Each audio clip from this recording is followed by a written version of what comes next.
भारतीय संविधान भारत परिषद अधिनियम 1892 इंडिया काउंसिल एक्ट 1892। इसके माध्यम से भारत में निर्वाचन पद्धति यानी इलेक्शन सिस्टम की शुरुआत हुई। विधानमंडल के सदस्यों को बजट पर विचार प्रकट करने का अधिकार दिया गया, लेकिन प्रश्न पूछने का नहीं।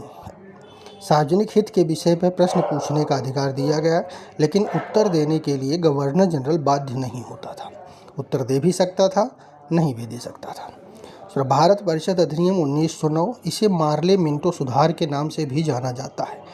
मार्ले उस समय भारत राज्य सचिव थे, अब मिंटो भारत में गवर्नर जनरल थे।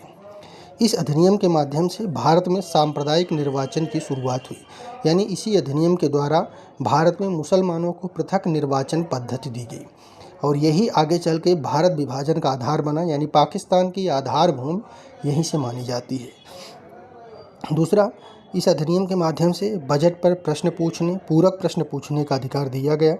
तीसरा, इसी अधिनियम के द्वारा पहली बार किसी भारतीय को वायसराय की कार्यकारिणी परिषद और भारत राज्य सचिव परिषद में सदस्य बनाया गया। वायसराय की कार्यकारिणी परिषद में सत्येंद्र प्रसाद सिन्हा की नियुक्ति हुई थी, जबकि भारत राज्य सचिव परिषद में 2 सदस्य थे, एस.के. गुप्ता और सैयद हुसैन बिलग्रामी की नियुक्ति हुई थी।